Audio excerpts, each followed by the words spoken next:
Hare Krishna. So we welcome everyone for today's Bhagavat Live program, where we are discussing from third canto, chapter number 27. Once upon a time, we started this chapter, and for some time we didn't have a class.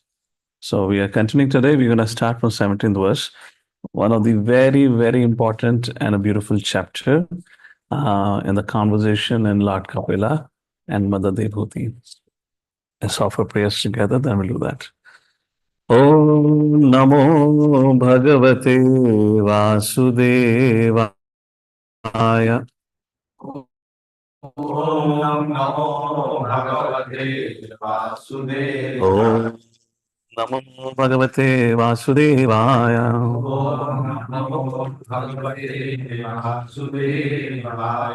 ॐ नमो भगवते वासुदेवाय ॐ नमो भगवते वासुदेवाय। नारायणं नमस्कृत्य नरं चैव नरोत्तमं देवीं सरस्वतीं व्यासं ततो जयमुदीरयत् नष्टप्रायेषु भद्रेषु नित्यं भागवत सेवया भगवती उत्तमा श्लोके भक्तिर्भवति नष्टके कृष्णाय वासुदेवाय देवकी नन्दनाय च नन्दगोपकुमाराय गोविन्दाय नमो नमः।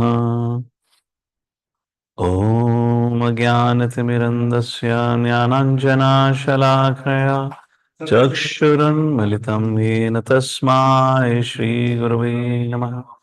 श्रीचैतन्यामनुभीष्टां स्थापितं येन भूतले स्वयं रूपा कदा मह्यं ददाति स्वापदान्तिकं वन्देऽहं श्रीगुरु श्रीच्युतापदकमलं श्रीगुरून् वैष्णवांश्च श्रीरूपं साग्रजातां सहगणा रघुनाथान्वितं तं सजीवं साद्वैतं सावधूतं परिजनासहितं श्रीकृष्णचैतन्यदेवं श्रीराधा कृष्णपादां सहगणा ललिता श्रीविशाखान्वितांश्च नमो विष्णुपादाय कृष्णपृष्ठाय भूतले श्रीमते भक्तिवेदान्त स्वामिन् इति नामिने नमस्ते सरस्वते देवे गौरवाणी प्रचारिणे निर्विशेष शून्यवादी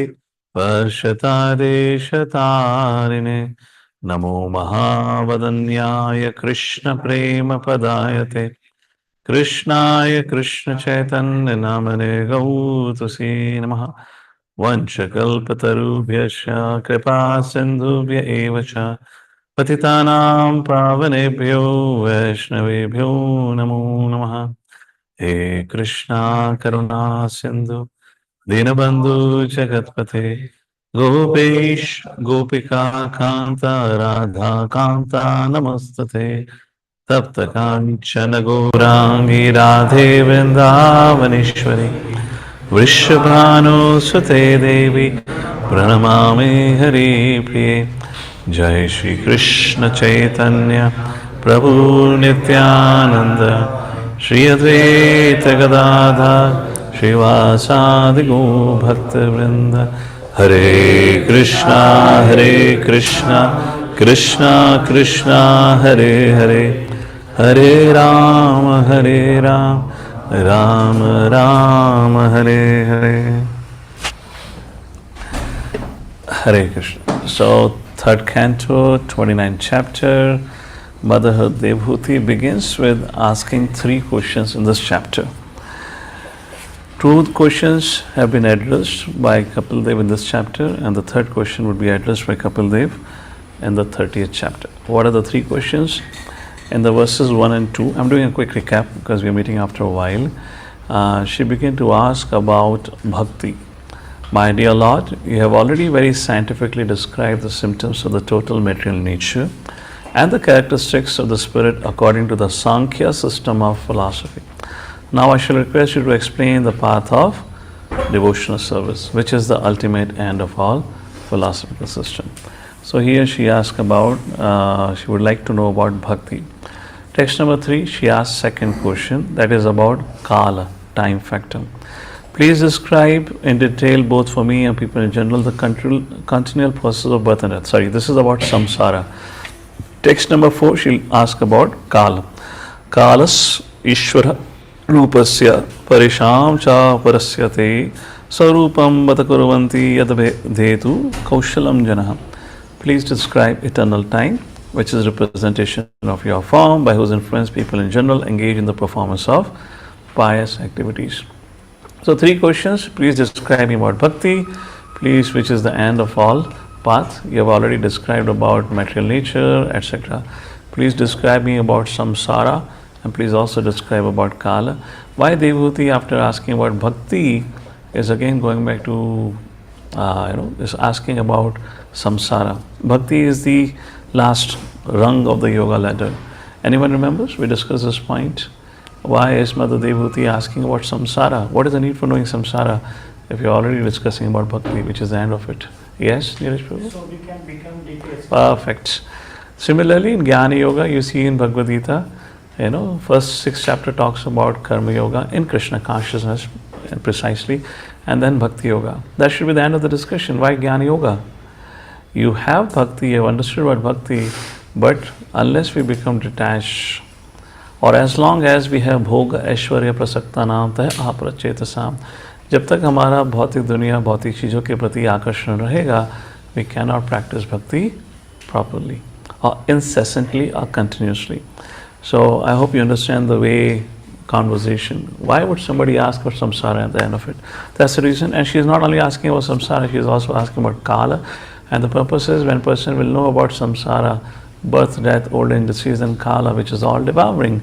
Kal means time, kala also means death in Sanskrit. Kal has 2 meanings. So then person will understand this is temporary. Why should I waste my time and energy for acquiring something temporary, for protecting something temporary? Why don't I aim for something eternal?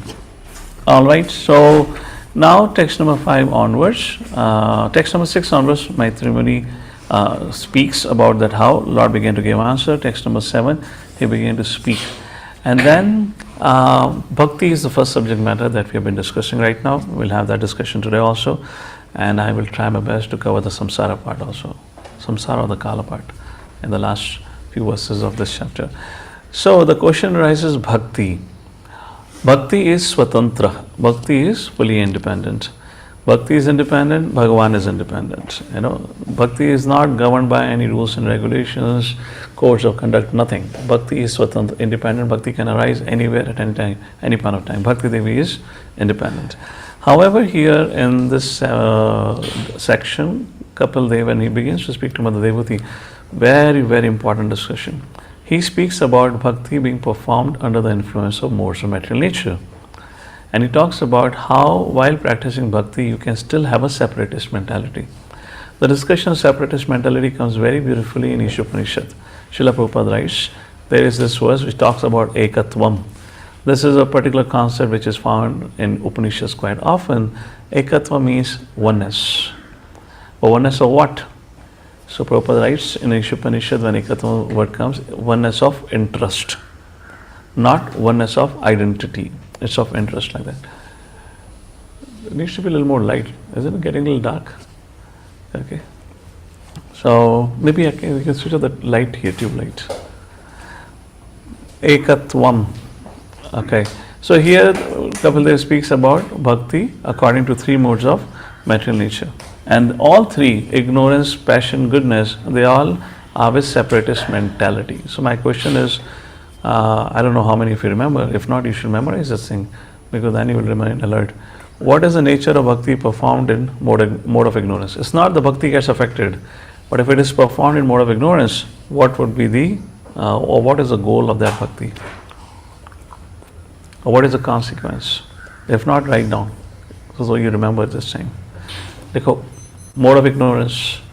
If a bhakti is performed by a person who is supercharged with mode of ignorance, the symptom or the consequences, such a person would lack compassion.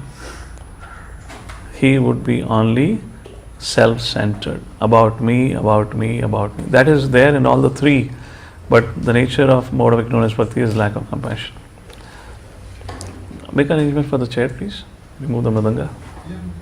Yeah. So then what about mode of passion? What would be the nature of bhakti when practiced under mode of passion? Kapila says, nature of bhakti when performed in mode of passion is such a person will be more attracted to this world, to the sense objects than the Lord Himself. Interesting, huh? Pretty profound. In mode of ignorance, you don't have compassion for others, nothing for others. And we see that manifesting at times. Person is so self-absorbed. कोई exist ही नहीं करता उसके लिए. And this is something which you can say, all these yogis, mayavadis who give up everything, walk away in the forest. Somebody's talking outside.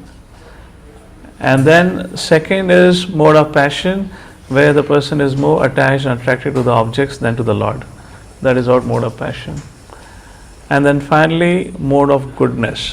What would be the bhakti when somebody performs bhakti who is in mode of goodness? What would be the goal?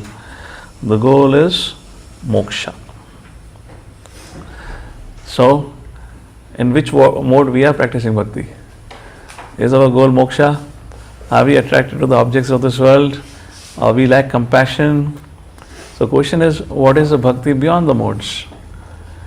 You understand why Prabhupada wrote? I've always wondered, go back to 18th chapter and read that verse, Brahma Bhuta Prasanatma Na Sochati Na Kankshati Samah Sarvetru Bhuteshu Madbhaktim Lavate Param. Prabhupada writes, Bhakti begins at this stage.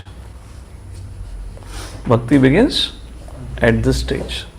Which stage? When you're beyond the modes of material nature. Brahma Bhuta Prasanatma Na Sochati Na Kankshati. No lamentation, no hankering. And the follow-up verse says out, but then follow-up verse Krishna says, now you can practice bhakti, which is beyond the modes. So my question to all of you is, all of us are under modes of material nature, and look at the people, there are so many people in this world who practice bhakti. They have some deity worship. You all have come from family background where people have some component of bhakti.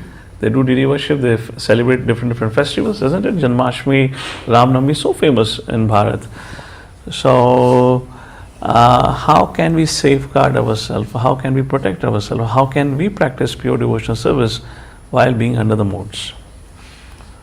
Let's check general knowledge, GK or IQ, our online audience. Hare Krishna. हमारे प्रिय श्रोतागण जो cloud technology का उपयोग करके आसमान में बैठे हुए हैं, कृपा करके प्रश्न का उत्तर दें. So anyone would like to give a try? Are you get the concept?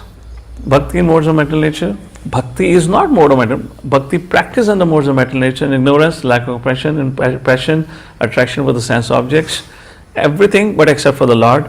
And mode of goodness is moksha. Where is bhakti? Bhakti means Krishna. There is no bhakti here.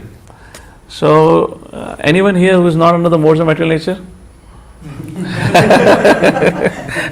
I mean, I understand why you was raising it. So, if you all under the modes of material nature, so my question to all of you is, how can we practice bhakti, pure devotional service? That's the question here. And is it correct that you all remember, see that people, there are so many, this parda, someone feeling dark. So is it clear, there are so many people in this world, particularly in India, your mummy, your dadi, everyone would have done some deity worship, whatnot. Everyone does it. There are so many people who say, हमारे घर पे लड्डू गोपाल हैं. So many people shed tears. But is it pure devotion service? How do you understand it's pure devotion? That's my simple question. How can you practice while being under the modes of material nature, pure devotion service? Maybe I'll give an answer. Let's see. Okay. Mother Medhavni, Mother Vaikunta Vijayadasi. Okay, Mother Sadaya. All right. Mother Vaikunta Vijay and then Mother Medhavni after. Go ahead, Mother Vaikunta Vijaya. Yes. Hare Krishna Prabhuji. I feel dovetailing all the articles which we find in the service of the Lord. That is the first point. And second is following the orders of the Guru, Sadhu and Shastra. Okay. Mother Medhavni, you have something else to add or have the same answer? Go ahead. almost the same answer. When we perform devotional service under the guidance of a pure devotee of the Lord, and we sincerely endeavor to follow His instructions, then we are performing pure devotional service, because we All are right. under their ambience. Thank you. So this is where the contribution of our Goswamis comes into picture. I mean, this is another thing that I had wondered for a long.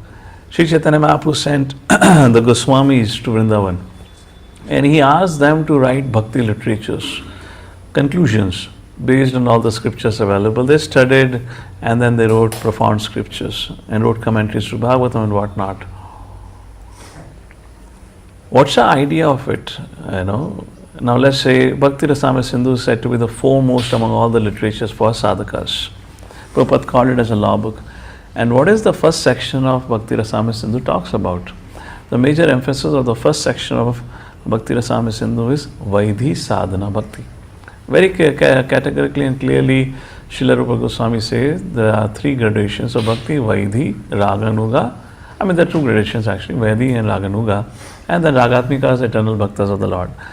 And he says everyone have to start from Vaidhi Sadhana Bhakti. And what is the basic premise of Vaidhi Sadhana Bhakti? We have no attraction. Even we have attraction. Please understand, it is according to your guna and karma. Don't consider yourself to be very advanced, and don't consider your parents, family members very advanced in bhakti. If they have any attraction, they're doing something, it is because of guna and karma, because in the past life they must have done something because of which they are continuing to have some attraction. It is not out of devotion, it is still under the modes of material nature. And therefore Rupa Goswami says everyone has to follow Vaidhi Sadhana Bhakti. And what is Vaidhi Sadhana Bhakti is defined by, as both the mothers said, Vaidhi Sadhana Bhakti means following the instructions of bona fide Guru. We get up at 4:30, that's the order of Guru. We chant 16 hours, that's the order of Guru. We go for Mangalati, that's the order of Guru. We attend morning program, that's the order of Guru. That's what we do it. At this stage, do not ask for, I like this, I don't like this. There is no question I like and dislike, because the moment you come onto the platform like and dislike, you are talking under the modes of material nature. The duality exists within this world. Duality exists because of the modes of material nature. So this question of I like, I dislike should not arise. If you bring into this picture I like and dislike, you are acting under the modes of material nature. You have disconnected yourself from pure devotional path. Guru have said this is what I have to do. And therefore, of course, maybe we're not so stringent today, but of course, traditionally it has been very stringent path. Jo bola, so karo. And then eventually person rises. Why it is done? It's just like, just like a parent to a child. How does a parenting happens? Let's say, a toddler who's supposed to be fed breast milk or the cow's milk, that's a diet. Imagine if the toddler, looks at aloo ka paratha and is trying to grab aloo ka paratha, and the mother says no, and he's crying, and he's not getting pacified. So should you feed aloo ka paratha because the child is demanding? You guys might not know. Ashish Prabhu would know. What Ashish Prabhu? A toddler who is only supposed to drink milk, can he be fed solid food? Cannot digest. Cannot digest. You know that. My question to you as a parent, would you feed? Regardless of how much hue and cry, how much cry, for how many hours you cry, yes or no? You will not do it. The reason is because once you do it, the child will die. So what is expected from the child? 100% obedience, yes or no? How much child say, I don't like the milk. But what would you demand? 100% obedience. Why? Because if you act obediently right now, because you don't know, then eventually you will grow up. So like from a toddler, we grow up to, we grow up in age, and then we grow up in age, then we can get to eat solid food. Similarly, when we first surrender, when we first act obedient, then we get access to more freedom. Because as we become free from the modes of material nature, to that degree we will actually experience freedom. Unfortunately, in conditioned nature and conditioned state, we demand freedom. Even if freedom is given, we will only misuse. Anyways, these are the points I want to reflect. Separatist mentality, these are the discussions. And then 16, 17, 18, those are this set of verses, you can read it out. Kapila talks about the nature of Madhyamadhikari. He's compassionate, he's obedient, he's well learned, like that is being mentioned here. Alright, So we are supposed to read from 17th verse onwards, I believe. Okay. So bhakti performed in 3 modes, and the bhakti performed by Madhyamadhikari has been described. The few verses which we'll read now, and after this section will come the section, okay, you have taken to the bhakti, but what about offenses? What is the threat to bhakti? The threat to bhakti is offenses. And you will see the instructions of Kapila Dev, it looks like kind of a chastisement, as a Kapila Dev is chastising. And it's something more or less what I was discussing today morning during Brahma Muhurta. Let's take a look at text number 17. We'll start with Mahatam Bahumanenam Dinanam Anukampaya Maitriya Chaivatmatulyeshu Yamenam Yamena Cha. This is your qualities of Madhyamadhikari. The pure devotee should execute devotional service by giving the greatest respect to the spiritual master, the acharyas. He should be compassionate to the poor and make friendship with the persons who are his equals, but all his activities should be executed under regulation and with control of the senses. This is Madhyamadhikari platform, text number 18. Adhyatmikanu Shravanam Nama Sanketanaachame Arjavenarya Sangenam Nirankriya Tatha. This is also for Madhyamadhikari. Devotee should always try to hear about spiritual matters, should always utilize his time in chanting the holy name of the Lord. His behavior should always be straightforward and simple. This is so important, so important. Of course, diplomacy at times is needed, but at least amongst the Vaishnavas, at least with the seniors, we should be straightforward. We should not be diplomatic, and we should not speak a lie. We should be careful. Behavior should always be straightforward and simple. Yet, however, while living in this world, you may have some diplomacy. You might have to use some diplomacy to just move around or navigate your life. However, particularly with seniors, we should not play around. At least one relationship where we should be simple-hearted. Simple-hearted means what we are inside, what we are outside. We don't pretend, we don't show, we don't lie. His behavior should always be straightforward and simple. Although he is not envious but friendly to everyone, he should avoid the company of persons who are not spiritually advanced. You see this? This is Madhyamadhikari. This is what is the quality of Madhyamadhikari. We read from Nectar Instruction and also from 11th Canto. Text number 19. Madharmano gunarite parishamshuddha ashaya Purushasyanja sabheti Shruta matra gunam hima.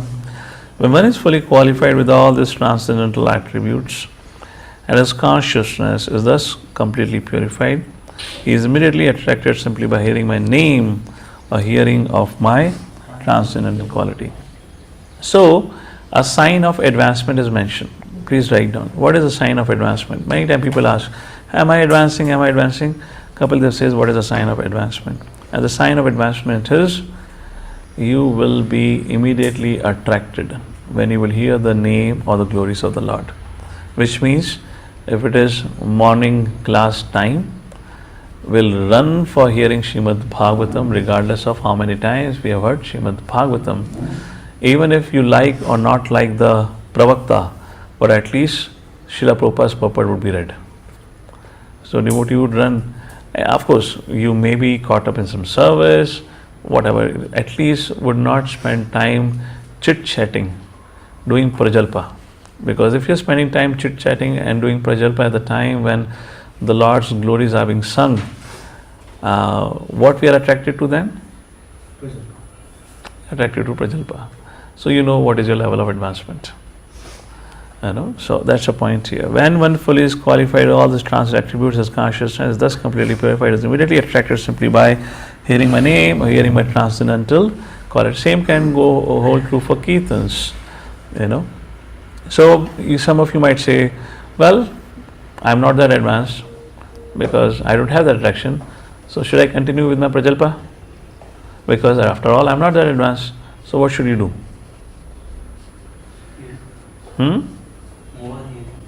Overhearing. Even if you're not advanced, but at least you understood what is the right attitude. Which means when Lord's glories are being sung, we should stop our prajalpa, we should stop and keep everything aside unless you're busy in some seva. Then we should go. Unless you have some health crisis or something like that. But if you're wasting time that should be kept aside. We should make this a practice. We should make it as a rule. At least we should follow this. When Aarti is going on, when class is going on, keep everything aside. But it's so interesting, people continue talking at times. So we have to be careful. How many of you have seen, let's say if you've gone to temple on Sunday morning for Bhagavatam class, Guru Puja, there's a good amount of rush. Guru Puja ends, Darshan begins, Guru Puja ends, and then people go for Balaji Darshan, etc. And then you see that Jai Radha Madhav has started. Hardly anyone is there. Jai Radha Madhav ended. Then Shloka started. Some people are there. Prabhupada purport ended. Yet class is not full. And then somewhere half the class is over. Still some people are coming. And where are the people? And if you happen to go on the passage, you'll see that people standing in some corner, chit-chatting and all that. Of course, the point is there could be some devotees who have met after a long time. True, it could be. But I would say at the sadhaka stage, we should still, of course, Vaishnavas needs to be given that honor. If you're meeting a Vaishnava after a long time, definitely you should greet. But we should be still careful that why don't we just go and attend the program and after the class sit and talk? Who is saying no? So be careful of these things. These are so commonly seen. People are all over the place except for the temple hall. I don't know. Point here, Kapila is saying, the moment it begins, the moment you hear the sound of Kirtan, the moment you hear the class has started, keep everything aside, come back and sit down. Which means you are attracted. If you are not, we should make it as a practice like that. Alright, so now we'll begin paying attention from text number 20 onwards. We'll look at the purpose also, because that's summarized until now. Text number 20. Yathavatarato bhranam avante gandha ashayat evam yogaratam cheta atmanam avikariyat. As the chariot of air carries an aroma from its source and immediately catches a sense of smell, similarly one who constantly engages in devotional service and Krishna consciousness can catch the Supreme Soul who is equally present everywhere. So Kapil Dev Ji is giving an analogy. If you engage, then you will definitely attract the attention of the Lord, and Lord will become captured in the heart of such a devotee. Text number 21. Aham sarveshu bhuteshu bhutatma vashtita sada tam avagnyaya mamrityaha kurute arch vidambanam. Arch vidambanam. Arch means arch vigraha, deity worship. Vidambanam, imitation. Vidambanam also means difficulty. Prabhupada writes imitation. I am present. Aham sarveshu bhuteshu bhutatma vashtitaha sada. I am present. Sada means always. In every living entity as a super soul. Tam avagnyaya mamrityaha. Avagnyaya means avagnyaya also means avagya, disregard, disrespectful. Avagnyaya, who disregards me. Mamritya, why disregards me? Considering me just a mere mortal being. So Kapil Dev says, if someone neglects or disregards the super soul everywhere and engages himself in the worship of the deity in the temple, that is simply imitation. So now there is a little change of conversation from this verse onward. Here Kapil Dev says, how can somebody who claims himself to be a Vaishnava yet disregard and disrespect other living entities, knowing very well I reside in the heart of every living entity as super soul? Are you getting the point here? There is just no question of envy in the heart of a Vaishnava towards other living entities, because he knows, because he sees the presence of super soul in all living entities. All right. Text number 22. So he says, those who disregard, disrespect others and yet engage in deity worship is just imitation. There is no bhakti there. They're just imitating. Text number 22. Yomam sarveshu bhuteshu santam atmanam ishwaram hit varcham vajate madhyat bhasmani va juhoti saha One who worships the deity of Godhead in the temple but does not know the Supreme Lord as Paramatma situated in every living heart must be in ignorance, as compared to one who offers oblations into ashes. So here Prabhupada in the Purport talks about there are different species, 8.4 million species of life, and here Krishna is saying, can you think of any verses from Bhagavad Gita in this regard? What Kapil Dev is saying here? Any verses from Bhagavad Gita? Because ultimately whatever it is, our philosophical guidebook is Bhagavad Gita. If there is any philosophy anywhere, that philosophy must have been addressed in Bhagavad Gita. There has to be something somewhere in Bhagavad Gita which addresses. Can you think of anything in what Krishna is saying here, if you find in Bhagavad Gita? Prabhuji, Hare Krishna. Yes. 15:15, Sarvasya Chaham Hridaya Sannivishto. Perfect, thank you. Wonderful. What else? Ishwara Sarvabhutanam Hriddeshe Arjuna. Wonderful, thank you, Mother. That's another verse. What are that? So many verses. Huh? Aham Atma Gudakesha. Okay. Aham Sarvasya Prabhu, I am just everywhere. What about one of the very famous verses? Huh? Upadrashta Anumanta Cha Bharta Bhokta Maheshwar. Very nice. 13th chapter 23. Very nice. What else? Vidya Vinay Sampanne Brahmane Gavi Hasini Sunichaiva Pandita Samadashana. I'm particularly quoting this verse because this is in this context. What all you said is correct, but the context in that verse here matches. Prabhupada says there are 8.4 million species alive, and the Lord is present in everyone as a super soul. And at the end of the purport, Prabhupada writes about the modern civilized society. Look at the modern civilized society. Prabhupada says last 4 lines. In modern civilized society, slaughterhouses are regularly maintained and supported by a certain type of religious principle.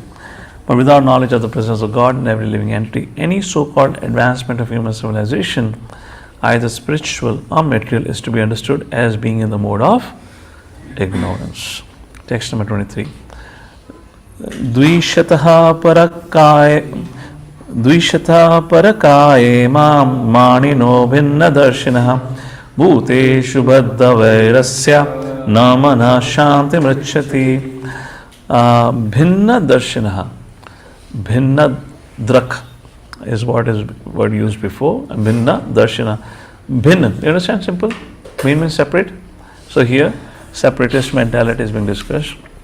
Kapil Dev Ji says, one who offers me respect, but dvishataha parakaye mam. One who offers, dvishata means dvish, parakaya mam. Parakaya means the bodies of others, kaya, kayam, like this. But manino, bhinna darshina. Manino means mandena, but he offers me respect. One who offers me respect but is envious of the bodies of others and is therefore separatist, never attains peace of mind because of his inimical behavior towards other living entities. So Kapil Dev is talking about give up Jiva Hamsa. How many of you remember while growing up as a child, if you see an ant crawling, how many of you used to stamp on the ant? Pat. Raise your hand. Many of us would do that. You see a living creature, and it used to be sense of fun, isn't it? Because that helpless creature cannot give back anything. Why I'm raising this point is, this is a nature of a living entity.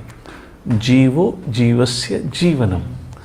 Ahastani sahastanam. Apadami chatuspadam. Falguni tatra mahatam. Jivo jivasya jivanam. We are conditioned to act in a superior position. Wherever we find a living entity which is helpless, we will exercise our domination over that living entity. And here Kapil Dev is talking about Jeev Himsa. In other words, how can you be disrespectful to the bodies of others? Don't you know I reside in the body or in the heart of every living entity as super soul? And if you are disrespectful toward any living entity, then it means it's a separatist mentality because of his inimical, because of one thing, envy. I guess I spoke at length about envy in this last episode of our relationship series. We talked about it. So let's take a look at the purport. First paragraph. One who is envious of or inimical toward others never experiences any happiness. What was that verse based on which one of the relationship seminars I made?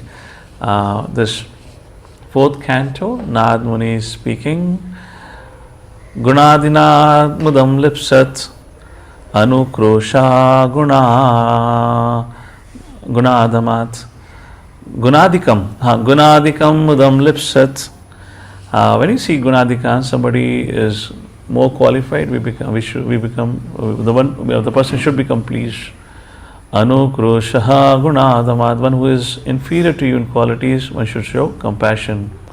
Maitram samanam anvichaha, and with somebody who is equal to you, you should desire to have friendship.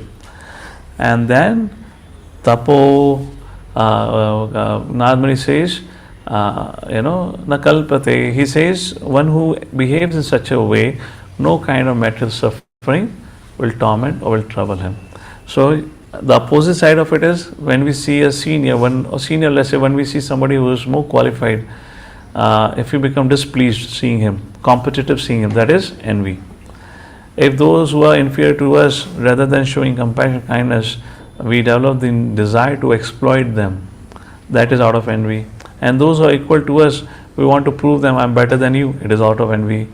And Prabhupada is saying here, one who is envious or inimical towards other never experience any happiness. That's a verse. A devotee's vision therefore must be perfect. He should ignore bodily distinctions, should see only the presence of the part and parcel of the Supreme Lord and the Lord Himself in His plenary expressions as Supersoul. This is the vision of pure devotee. The bodily expression of particular type of living entity is always ignored by the devotee. And how relevant this discussion in today's day and time, where on the name of my faith, my religion, people kill each other. Isn't it? It's so amazing. Although you're also a human being, that person is a human being. You're also male, he's also male, she's also female, she's also female. And you're seeing what's happening in Bangladesh. Jamaati ladies are beating up Hindu ladies, and the men are beating up men. What can you say? What can you say? The last paragraph of the purport is especially mentioned here that a devotee must be free from all violence. Firstly, however, taking some leaves, trees, or fruits from a tree or plant does not kill the plant. Besides that, Jiva Hamsa means that since every living entity has to pass through a particular type of body according to his past karma, although every living entity is eternal, he should not be disturbed in his gradual evolution. A devotee has to execute the principles of devotion service exactly as they are, and he must know that however insignificant a living entity may be, the Lord is present within him. A devotee must realize the universal presence of the Lord. So, Jiva Hamsa nahi karni chahiye. Does a devotee do Jiva Hamsa when he plucks flowers from trees? Does a devotee do Jiva Hamsa when he plucks mangoes from the mango trees? Does he do Jiva Hamsa when he eats grains, where that is also plucked? Yes or no?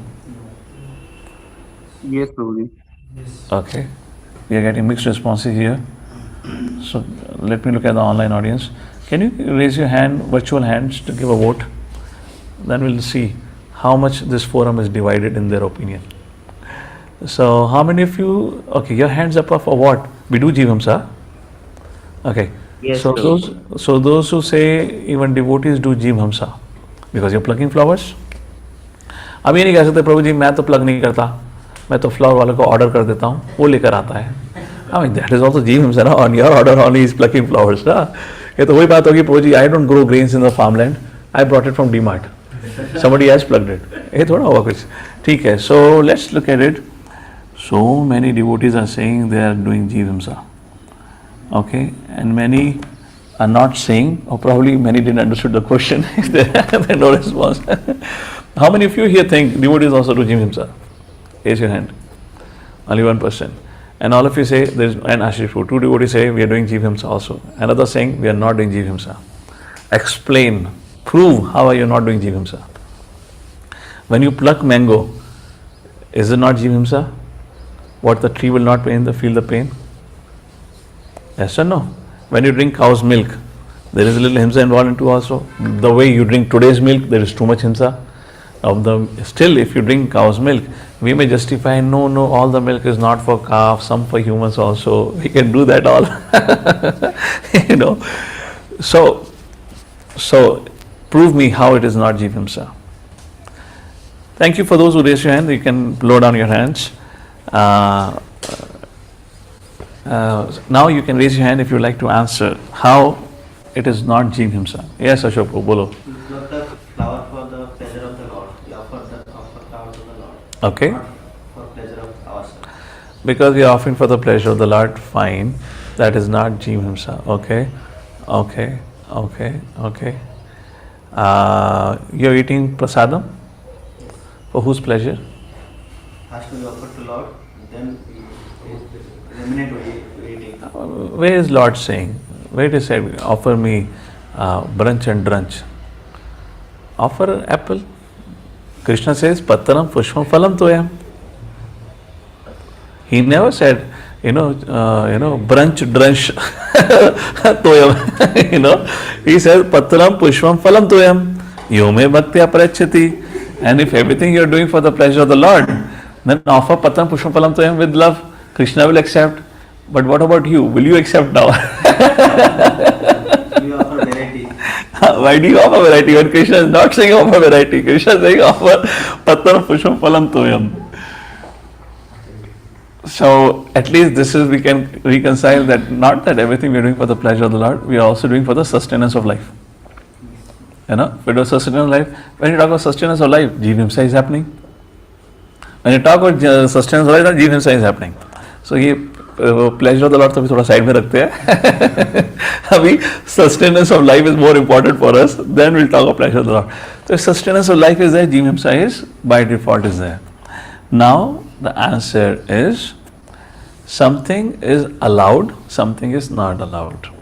And what is the principle of allowed Jeev Himsa? Again, Jeevo Jeevasya Jeevanam. The nature in this world is designed in such a way. Remember, there was a concept of food cycle. What is the concept of food cycle? The same cycle of the concept of food cycle is same now.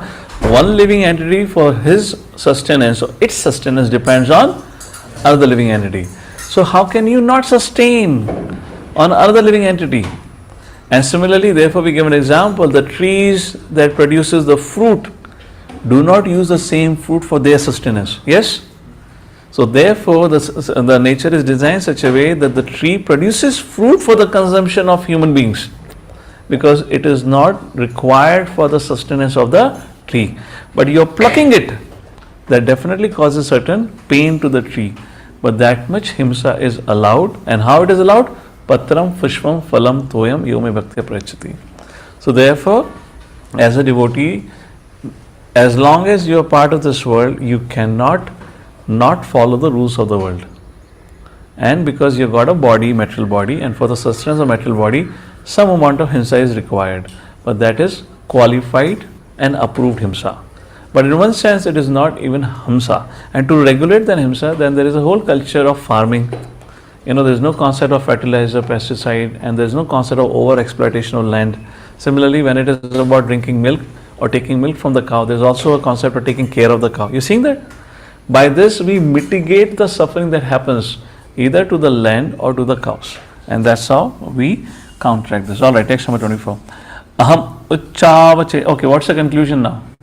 So, as devotees, we are to engage into Jeev. We should gradually rise up where Jeev Himsa is minimized.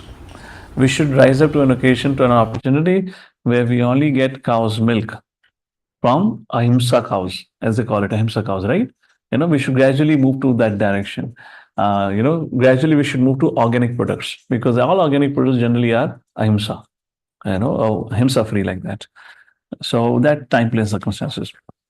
Aham uchchavache dravyah kriya yotpanya anage naivatushe archito archayam bhuta grama vamanyaha. My dear mother, even if you worship the proper rituals and paraphernalias, a person is ignorant of my presence and all living entities never pleases me by the worship of my deities in the temple. Lord cannot be bribed, etc. Prabhupada is in the purport. Very interesting thing, huh? So now you think about it. We have such a huge population in this world who engages in some kind of deity worship. You have seen people in your house, in your relative's house, those who all engage in deity worship. We always have this culture of offering some arti. कितनों के घरों में सुबह उठते ही आरती होती थी, at least दिया दिखाया जाता था, अगरबत्ती दिखाई जाती थी, हाथ खड़ा करो. Now, with that background, please read what Krishna Kapila is saying. My dear mother, even if you worship me with proper rituals and paraphernalia, this is true for your Durga Puja, this is true for your Ganesh Chaturthi. Okay? A person who is ignorant of my presence in all living entities never pleases me by the worship of my deities in the temple. Which means if you're exploiting others, if you're disrespecting others, what to speak of killing others, like animal killing and eating, any amount of your worship will not gonna please the Lord. That's the point here. And therefore, I often say we are doing something, but do we know what we are doing? Is it pleasing the Lord or not? How can you know if it is pleasing the Lord or not if you don't know what pleases the Lord? How many of our family members have read something about? Even if they read something, they read Puranas. Puranas are generally stories. Talking about certain, but where is the philosophy? All right. So.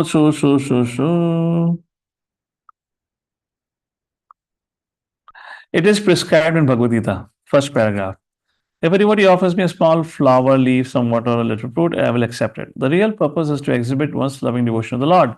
The offering themselves are secondary. If one has not developed loving devotion to the Lord, simply offers many kinds of foodstuffs, fruits, and flowers are real devotion, the offering will not be accepted by the Lord. We cannot bribe the personality of Godhead. Who tried bribing Krishna? Who tried bribing Krishna? Krishna said, no. Duryodhana, all of you drama practitioners who are right now in Mahabharata drama, you should know this. Therefore, I added the dialogue. Now, Krishna said, well, I do not take prasadam at the homes of non-devotees. This is the reference. All right. Okay, we cannot bribe the personality of God. If he's so great that bribery he has no value. Everything is produced by him. We simply offer to show love and gratitude to the Lord. Next paragraph. The gratitude and love for God is exhibited by a pure devotee who knows that the Lord lives in every living entity. As such, temple worship necessarily includes distribution of prasadam. It is not that one should create a temple in his private apartment, private room, offer something to the Lord, and then eat. A few lines below. But the devotee who wants to elevate himself to the higher level of understanding must know that the Lord is present in every living entity, as stated in the previous verse. One should be compassionate to other living entities. A devotee should worship the Supreme Lord, be friendly to persons who are on the same level, and be compassionate to the ignorant. One should exhibit his compassion for ignorant living entities by distributing prasadam. Distribution of prasadam to ignorant masses of people is essential for persons who make offerings to the personality of Godhead. Prabhupada gives an example below about how offering with love and devotion matters. So, how do we show compassion?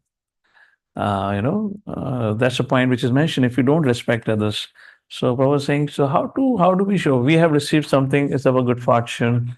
We have received the knowledge of Krishna Bhakti. Now, how do we share what the gift that we have received with others? The easiest way of sharing that gift is by distribution of prasadam.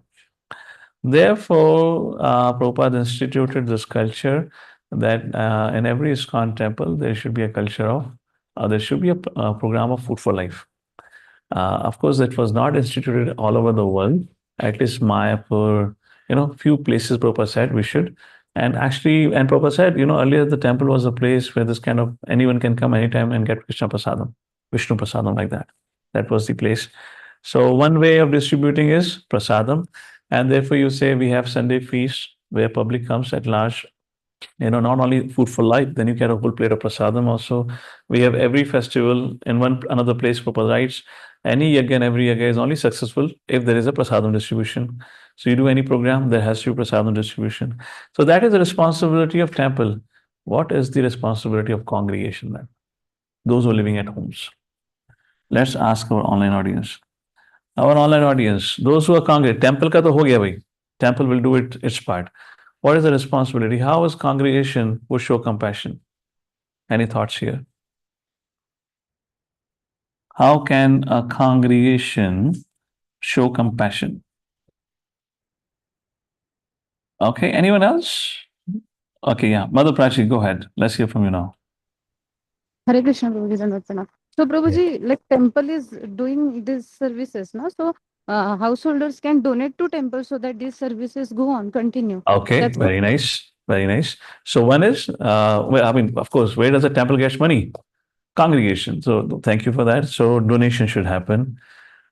So then it means that there should be a regular donation because prasadam distribution is going on regularly.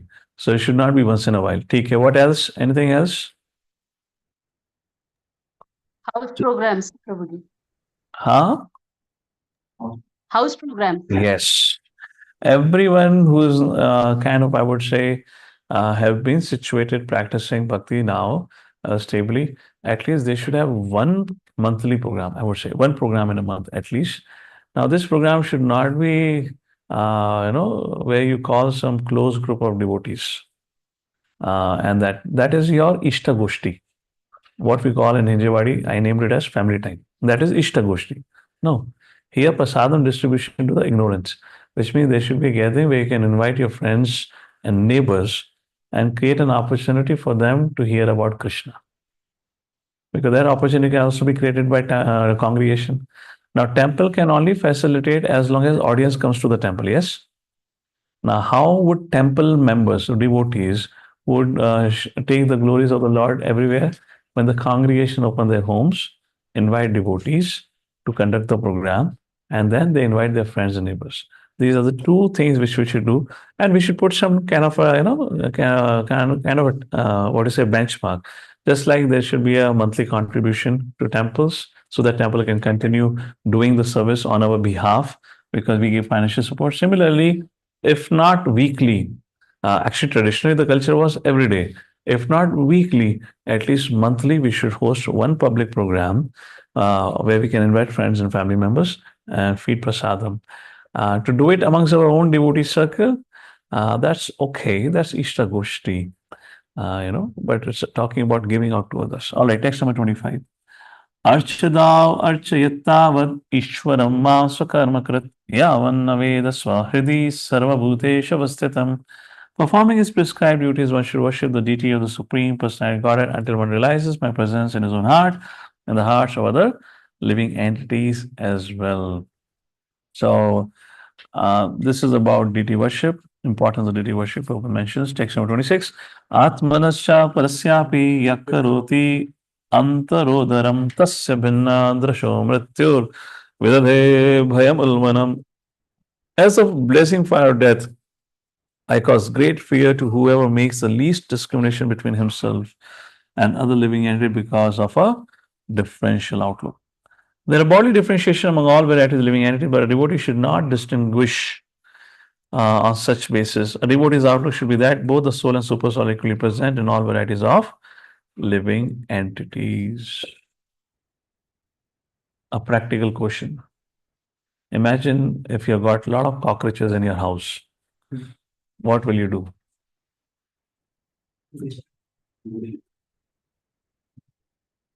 Hare Krishna. Question goes back to congregation. So, if you got cockroaches in your house, so should we have pest control or not? Pest control means Swaha, Shanti, Shanti, Shanti, the end.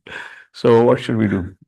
All right, Mother Prachi, hand is up. What about other devotees? All of you should also participate. Yes, Mother Prachi, let's hear from you. Hare Krishna Prabhuji. So Based on my what we're discussing right now, don't have a differential outlook. Yes, Mother. So Prabhuji, like we obviously have to get done pest control because then there is higher principle also. Now we have to maintain cleanliness standards. First of all, like we should be careful that it doesn't happen by maintaining cleanliness standards. But if at all it happens, then we have to get rid of it because, as you said, like we are inviting Vaishnavas, we have deities at home, so we have to maintain cleanliness standard. No? So that's a higher principle. So Okay, that is thank you. Thank you. All right, thank you for that. Anyone else? Any other thoughts from anyone? Yes, Shomalatu. Keeping causes health issues, so we not able to solve problem. It will? Health issues. Okay, so with that we can have health issues. Imagine you're eating bhaji, and from there comes cockroach. So health issues, Shomalatu was saying.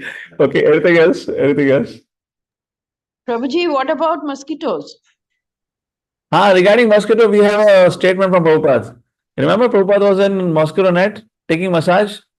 and there was a mosquito. Zzzz. He was taking flight around Prabhupada, and his servant went after the mosquito. Prabhupada said, "Hey, wait, don't attack." Prabhupada said, "Let him first attack, after they will attack." When in self-defense, we have the right to, because he attacked first. Then we have a right to. So we have to allow it to bite us first. Okay, I'm just joking on that. You may say, Prabhuji, there was no problem of dengue that time, but there is a problem of dengue now. So again, on the pretext of self-defense, you can do that. You can do that. Okay. And anyways, you really can't see mosquitoes when they come and bite you also. But okay, but the principle. Okay. Anything else on cockroaches, pest control? But for mosquitoes, Prabhuji, there are other ways, like हम कुछ cream लगा सकते हैं, net में सो सकते हैं, कुछ तो कर सकते हैं, या एटलीस्ट कुछ जला के उन्हें भगा सकते हैं, मारना जरूरी नहीं है. But with cockroaches we have no other option. See, with cockroaches, you have that option only because for mosquitoes, how easy it is to kill mosquitoes, tell me. Can you do pest control for mosquitoes? Because it is not an easy way out, therefore you have found other way to deal with mosquitoes. Yes or no? Tell me how easy, tell me, is killing cockroaches easy or killing mosquitoes easy? You answer. Cockroaches, because हम कुछ Therefore, you got an answer of pest control for cockroach, but a defensive approach to a mosquito. You seeing that? Yes, Prabhuji. So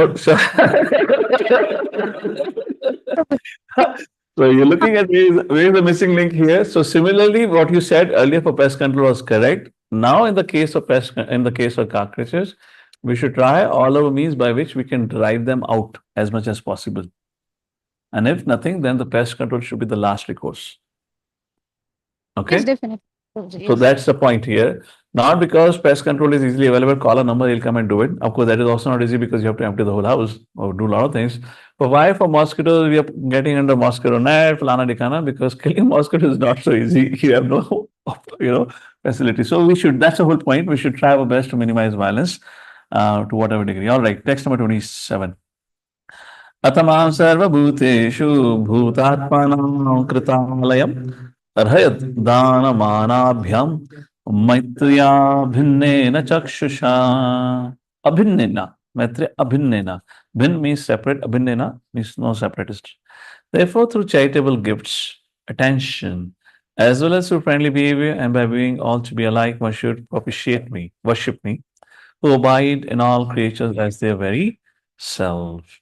So Lord is omnipresent. That's the point which is being mentioned here. And there are two interesting words which are used here, man and dan. Let's take a look at Sanskrit. Athamam sarva bhuteshu bhutatmanam kritalayam. Kritalayam, abiding. Arhayad, one should propitiate. Dan and man. So how should one worship? Through charity and respect. Note karo. अभी जन्माष्टमी में charity मांगने में काम आएगा श्लोक. Right here is saying arahad dana man bhayam.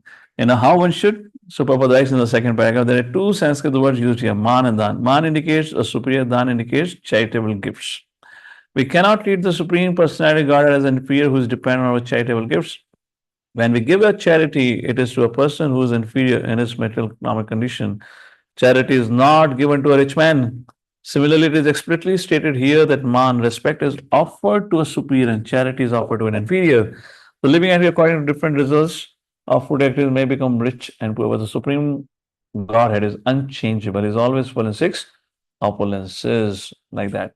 The thing is mentioned. Therefore, when Narayan is living in the heart of a hog, it does not become hog Narayan, blah, blah, blah. Okay. Text number 27.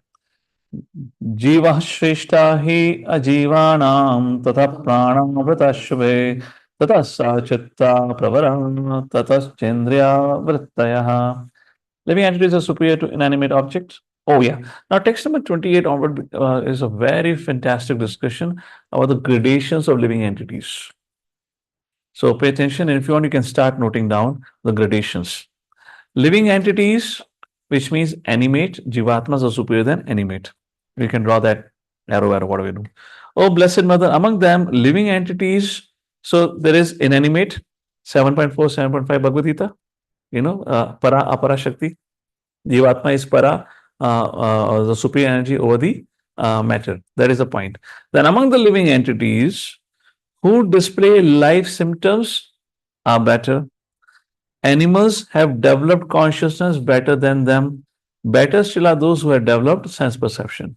So among living entities, trees, they don't show much life symptoms. Yes, they're standing still. So still that people think they're non-living. So we can kill any plants. Better than them are, because they're standing, right? Better than them are four-legged animals because they move around, so they show some living symptoms. And the higher is that not only those who show living symptoms, but better are still those who shows a developed sense perception, which means the ability to think, feel, and will. All right. Okay. Prabhupada is explaining those things, and the Prabhupada, let's go to text number 9. So you got the gradation. Now, what about those who have got better sense perception? Text number 29. Among the living entities who have developed sense perception, those who have developed the sense of taste are better than those who have developed only sense of touch. Of course, here now further details, if you look at it, slow. When you're talking about now, there are 5 knowledge acquiring senses. So now that is being discussed here. So better than who have developed sense of taste are better than those who have developed only sense of touch. So they are better. Better than sense of touch is sense of taste. Now, better than sense of taste is those who have developed sense of smell. Better still are those who have developed sense of hearing, like this. Mhm. All right. So, what is this? Those who have developed sense of touch, Popper describes sense of touch who have developed is plants and trees. You see, when you touch certain plants, they withdraw. That's the point. Let's take a look at the next paragraph. Second paragraph of the paper. It is said here that amongst the trees, there are also evolutionary process. The different kinds of trees have touch perception. It is said that better than the trees are the fish because they have developed the sense of taste. Better than the fish are the bees who develop the sense of smell. Better than them are the serpents because serpents have developed the sense of hearing. In the darkness of night, a snake can find eatable simply by hearing the frog's very pleasant cry. This is sarcasm, huh? The croaking of toad is never pleasant. The snake can understand there is a frog and he captures a frog simply because of its sound vibration. The example sometimes given for persons who vibrate sound simply for death. The example is given sometimes for persons who vibrate sound simply for death. You understand what it means? किसको ये joke समझ आया जो प्रोपा जी ने कहा है यहाँ पर? कैश प्रतीक बाबू बताओ. बोलो. So make the noise and invites. So frog does what? Pleasant sound. Prabhupada is pleasant. I gave you hint only. Prabhupada is sarcastic here. What sound? Does anyone know how the frog makes a sound? What pleasant in it? Okay, and then Prabhupada says, Prabhupada compares that to people who vibrate sound simply for death. What does it mean? Let him answer. तूने पहली बात खोल दी दूसरी बात Prabhupada is comparing that croaking of frog to a human being who simply speak attracting death, which means waste no what is that? Prajalpa or wasteful talk. This is described in the second canto. Okay, one may have very nice tongue that can vibrate sound like the frogs, but that kind of vibration is simply calling death. The best use of the tongue is Hare Krishna, Krishna Krishna, Hare Hare, Hare Ram, Ram Ram, Hare Hare. Text number 3. Rupa Veda Vedastatra Tataschobhayato Dataha Tesham Bhupada Shrishta Chatuspadas Tatodipat. So now, yeah, 4-legged or 2-legged. Better than those living entities who can perceive sound or those who can distinguish between one form and another. Now, vision. Better than them are those who have developed upper and lower sets of teeth. Better still are those who have many legs. Better than them are the quadrupeds. Better still are the human beings. Can you imagine? आपकी विशेषता क्या है? आप कुत्ते, बिल्ली और वो कहते हैं सेंटीपीड से भी महान है. इस शास्त्र में भी इसका एविडेंस दिया हुआ है. All right. It is said that certain birds, I'm reading purpose, such as crows, can distinguish one form from another. Living entities that have many legs, like the wasp, are better than plants and grasses, which have no legs. Four-legged animals are better than many-legged animals, and better than animals is the human being, which has only two legs. Text number 31. Among human beings, the society which is divided according to the quality and work is best. And in that society, the intelligent men who are designated as Brahmanas are best. Among the Brahmanas, one who has studied the Vedas is the best. Among the Brahmanas who have studied the Vedas, one who knows the actual purport of Veda is the best. So, who is the best? Vaishnavas. All of you are the best. This is the evidence of Shastra. But you, as long as you maintain your standard, then you will be called as best. So, the Varnashram is being described here. Text number 32 will go ahead. Atthajnana samshaya chitta tata shreya swakarmakrit mukta sangastato bhuyan adobda dharmam atmanah. Better than the Brahmanas who knows the purpose of the Vedas, he who can dissipate all doubts. Better than him is one who strictly follows the Brahmanical principles. Better than him is one who is liberated from all mental contaminations. Better than him is a pure devotee who executes devotional service without expectation of reward. Like this. The highest perfection of Brahmana is a Vaishnava. And who is a true Vaishnava? Who is filled with humility. A true Vaishnava is one who never considers himself to be better than others. What a wonderful system, isn't it? Text number 33. Tasman mai arpita shesha kriya arthatma nirantaraha mai arpitatman pumso mai sanyasta karmanaha na pashyami parambhutam akatu samadarshana. Therefore, I do not find a greater person than he who has no interest outside of mine and who therefore engages, dedicates all his activities and all his life, everything unto me without cessation. Any evidence from Bhagavad Gita for this conclusion?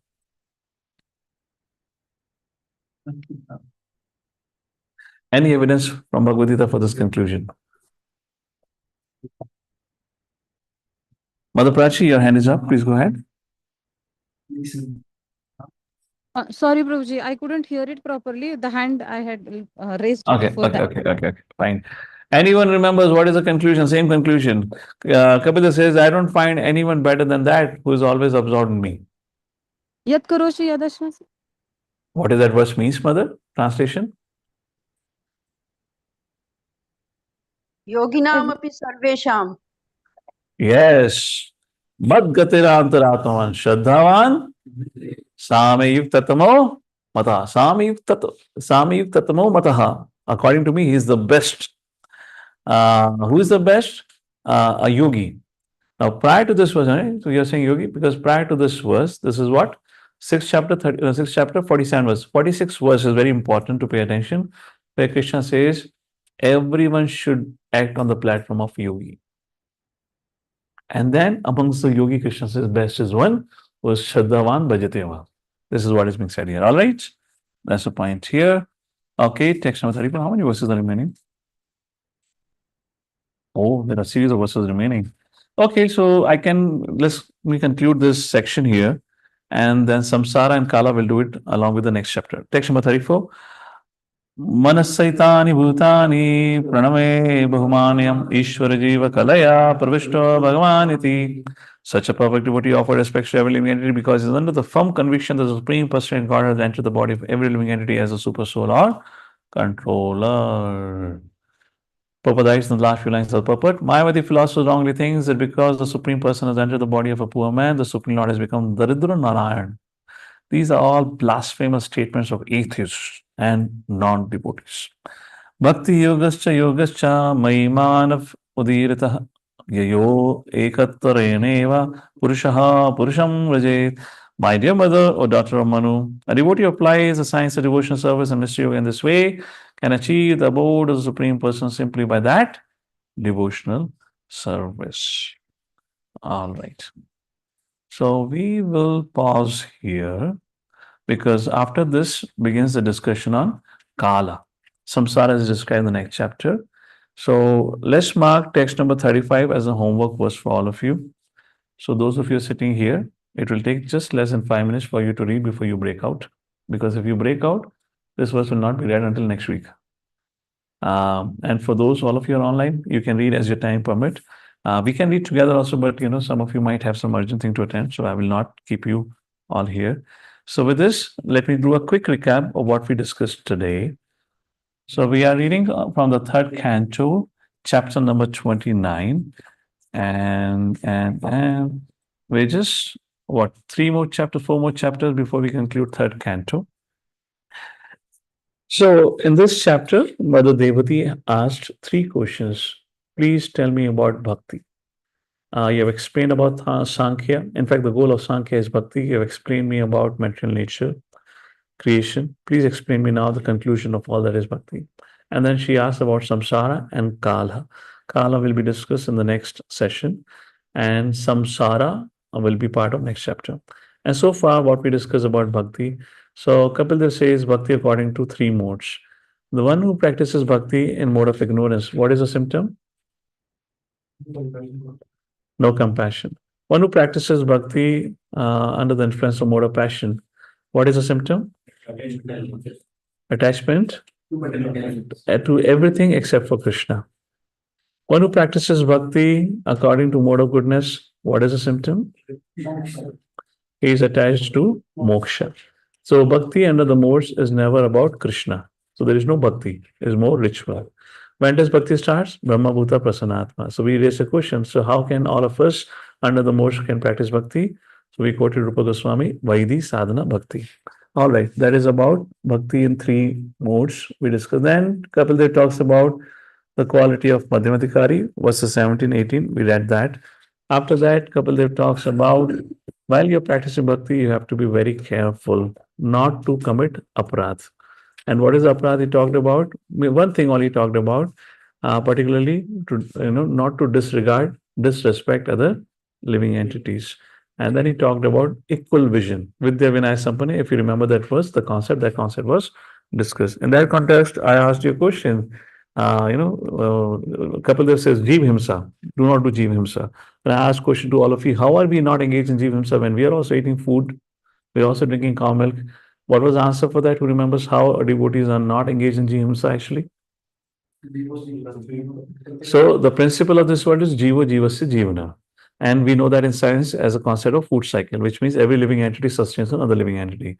So for sustenance of human beings has already been ordained in the scriptures, which means it is provided by the nature.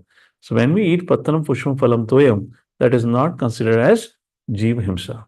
So devotees are not doing Jiva Himsa first. Second thing, on top of it, we offer everything as yajna, as sacrifice to the Lord, and we accept only. Then if there is any discrepancy, that is also gets purified because we're offering to the Lord. That's the second point. And the third point was, we may be part of the situation or the system where we are still not getting ahimsa or himsa-free milk. The milk which is taken from the cow can be tortured into the cow. So we are in the society right now, but we may need things for our sustenance. But yet we should be conscious that we move closer to an ideal state where we have organic products, organic food, and ahimsa-free or hinsa-free milk. These are the 3 things to become, to save oneself from Jeev Himsa. These were the 3 things. After this, we talked about another concept of Jeev Himsa was about what do you do with the cockroaches in your house. The idea is maintain cleanliness. That never happens, but because in a system of society, even if you maintain cleanliness, it will come from the pipe because of uncleanness in the pipes. Then what do you do? Try your best, how much ever you can, get rid of it. If not, the last recourse should be pest control, but that should not be the first recourse. So we save ourselves. After describing all that, then the discussion was finally, and then the Lord Kapila speaks about the gradation of the Jivatma, and then all this gradation of living entities, animate, inanimate was talked about, amongst the animate, then among across the species, evolution spoken about, and finally describing all that he said, those living entities, those who are conscious, they use their intelligence, and those who follow the Varna and Ashrama, they are the best. Among the Varna and Ashrama, the one who is situated on the platform Brahmana is the best. Among the Brahmana, one who is the Vaishnava is the best. That is the conclusion. Yoginam api sarvesham mad gatinanta atman. So that is the best person. So we are, by the grace of Srila Prabhupada and the devotees, have been put into the best platform, the highest platform. Our job profile only is to make sure we don't give up that platform and glide down again. We have to somehow maintain our status and standard of a devotee. That's what we have to do. All right, so that we conclude here for today's discussion. Homework for all of you is reading the purport of third canto, 29 chapter, verse number 35. Hare Krishna. So before we conclude here for today, many devotees have been asking when I'm going to start Bhakti Vaibhav. I can tell you I'm also very, very eager to start because I really want to spend some time, quality time with Srimad Bhagavatam, which I have not been able to spend for a long time now. And if when I take the course, then I'll be forced to do myself. And I really want to spend some quality time with Bhagavatam. I was just last night talking to Ashok and I was reflecting how old just by being around you become, but we don't pay attention to important things.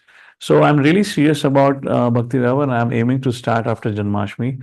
I have to adjust some of my services and engagements and see how it can be managed. So before we do that, I just want to check for those of you who are here, how many of you are from this forum who join our morning classes would be in a situation to join Bhakti Vaibhav? So let it be on. How many of you and how many of the students from here who will be in a situation to join Bhakti Vaibhav? You don't have to, maybe you may not have to do a certificate program if you're not at Bhakti Shastri, but at least attend the whole program in that way. We'll ask in tomorrow's forum, because then if I have one forum where I'm already speaking to all of you, then I can adjust my time in other forums because my time has become too limited now. So that way, okay. So we have few hands up here. So how many? Who all I see? Sudeepu, Mother Sita Thakurani, Mother Medamni, Varun Prabhu, Ravindra Prabhu, Madhu Prabhu, Vanamali Prabhu. So a couple of them who will be in a situation to join. Great. So we'll see that because that's gonna be a little extensive course. And yeah, we'll try to do some detailed study. It won't be like this, what we are doing here. For every Bhakti Vaibhav program class, I will only take a couple of verses for our section and discuss on those section verses because focus is on Prabhupada purpose, and of course we'll also try to cover Acharya's commentary. So अगर हम अभी कर रहे हैं तो थोड़ा ढंग से करेंगे, थोड़ा पढ़ेंगे ढंग से. All right. So thank you. So in a couple of days I'll post a message once I get time about the language preference, because now the challenge will be to decide and finalize the language. Which language we have to, because I can do only one language. Not like Bhakti Shastri, I manage English, Hindi together. There could be only one language, either English or Hindi. So we'll take that vote. Hare Krishna. Jagadguru Srila Prabhupada ki. Srimad Bhagavatam ki. So next week, we can close it now. Next week, it will be a 30th chapter. Fine.